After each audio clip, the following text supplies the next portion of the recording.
Well, good evening, and thank you. Thank you very much for coming. So, what happens when we listen? I can tell you a little bit about what happens when we don't listen, and something about what happens when we do. First, when we don't. After college, I spent a year as a modern dancer in New York City, then taught in an alternative children's school in Richmond, Indiana, and then moved to Baltimore in the late 1970s. I moved to Baltimore to marry the love of my life, Michelle Seid, and to teach reading and social studies at Rosa Parks Middle School. My focus was on teaching well, enjoying life with Michelle, and taking graduate classes. We lived in a row house not far from Johns Hopkins University, and my after-school routine looked like this. I'd come home from teaching, pop open a beer, and begin cooking while watching Mary Tyler Moore reruns. Michelle would arrive later after a day of working at the local public library. We frequently ate in the dining room at the end of an old oak table. Now, one evening, we were talking, and I was arguing about something. I can't recall what, but I know it had to be very, very important, when all of a sudden, cooked spinach or spaghetti, we differ on this, came flying across the table and landed on my chest. I looked over at Michelle, the thrower of the spinach or spaghetti, and she said, "I don't want to argue with you. I want you to listen to me and to talk with me." I thought I was. I wasn't. It turns out I had more to learn.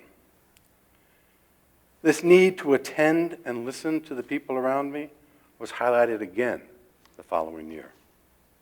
I was the 8th grade language, arts, and social studies teacher at Rosa Parks.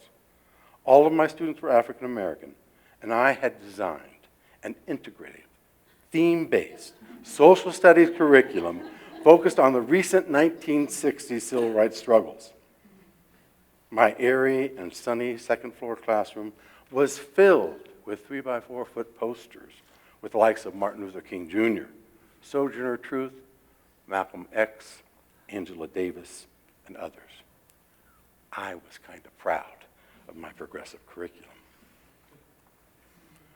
About twice a year, we had parent-teacher conferences. One evening, I was sitting with one of the 8th grade moms, Kenneth's mom. She was a single mother, professionally dressed, and as it turned out, not very happy with my progressive curriculum. She looked at the posters pasted around the room and then fixed her gaze on me and asked, "What are you teaching my son in social studies?" I launched into an explanation of my wonderful curriculum. When I was finished, she looked at me and she asked, "How's that going to help Kenneth prepare for next year, for high school social studies? Why aren't you getting him ready for high school?" In her mind, I wasn't providing Kenneth with the background foundational knowledge he needed to succeed in high school. I didn't have a good enough answer. With Michelle and my Rosa Parks families, at times I wasn't listening very well. Over the years, I've come back again and again to the role of listening and teaching. What happens when the teacher listens? What happens to the student? And what happens to the teacher? In most of my university classes, my students are practicing teachers and teacher candidates. In those classes, I try to listen to them, have them listen to each other, and encourage all of us to listen to the texts and the books and the articles we read. When we listen to our students, they learn to listen to themselves. They learn to hear themselves and ask, "Is this truly what I believe?" They learn how to become their own critics. When we become our own critics, we frequently come to see ourselves and others through more demanding and hopefully more forgiving lenses. While listening to others and being listened to, my students frequently reconsider some of their cherished beliefs and assumptions. Students who walked into the course believing that most all conservative education practices were wrong-headed. Now we're finding some conservative curricula and practices valuable. Other students who struggled with the social justice proposals now consider that perhaps, just perhaps, class, patriarchy, gender identity, and racial oppression are embedded in the ways we think and feel. And still others see a new spiritual dimension in their classrooms. Probably, possibly, just possibly, students have souls that we need to protect and care for. Now, listening not only affects those heard, it also affects those listening. When we teachers actively listen to our students, we sometimes come to the edge of our own cherished beliefs.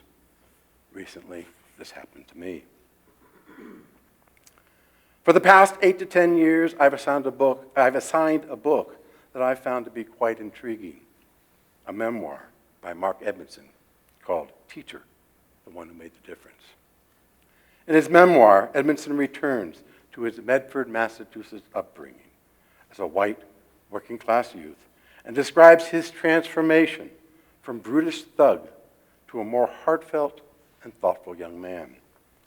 For most of Edmondson's life, school felt like a prison.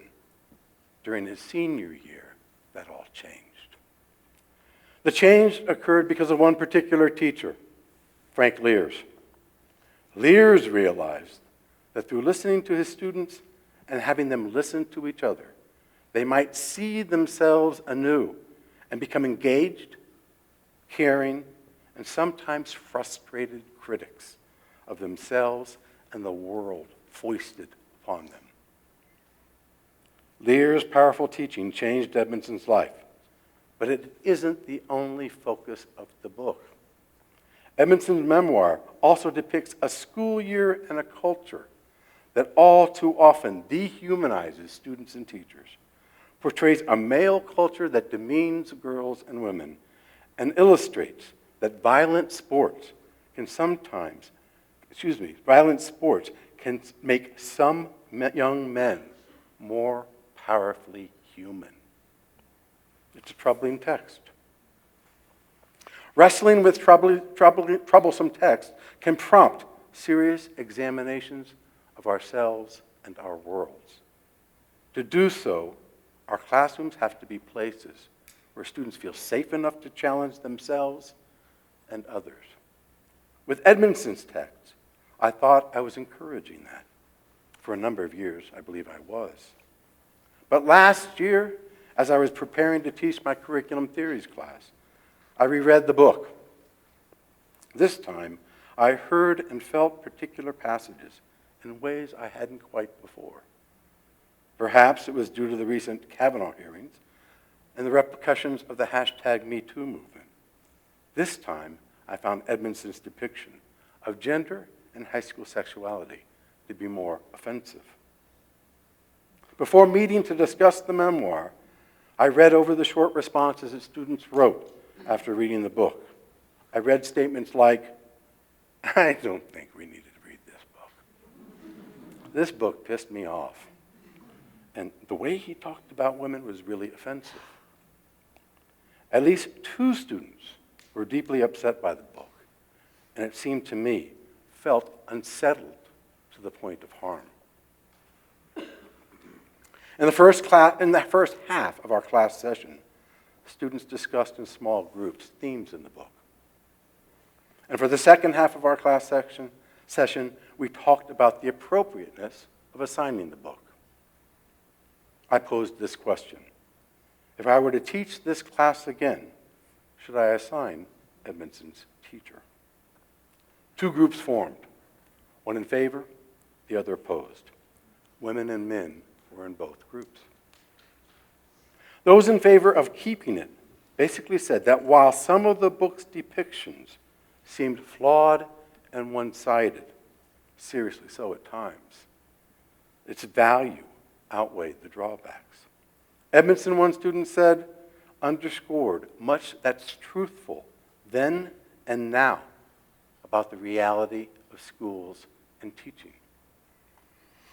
Those against reassigning it said the book's expressions of toxic masculinity were over the top and unnecessary.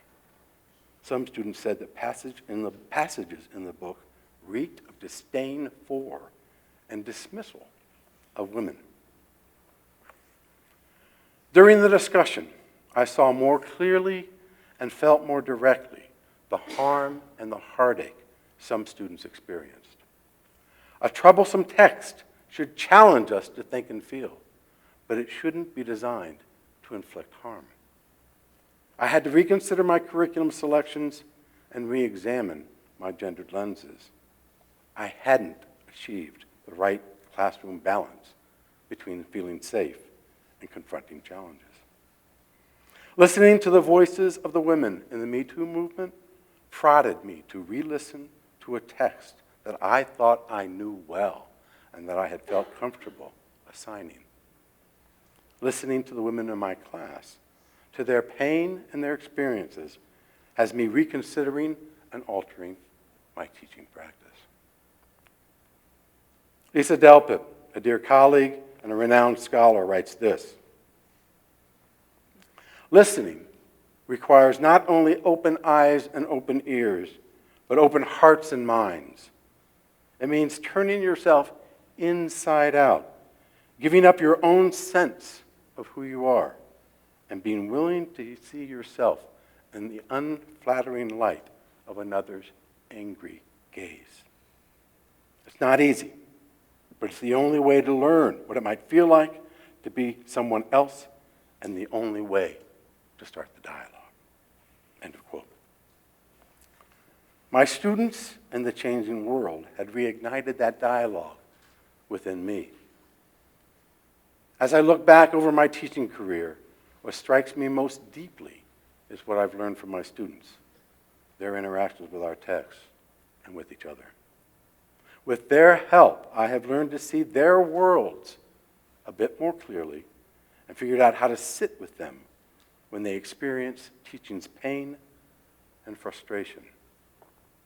I've learned how to be more present, both for their suffering and for the beauty and the hope they see in our world. As I go forward, I hope to keep practicing the power of listening with an open heart and mind and see where it takes me. I've learned a lot about listening to others' words, and I believe that I'll embrace any future incoming spaghetti. Thank you.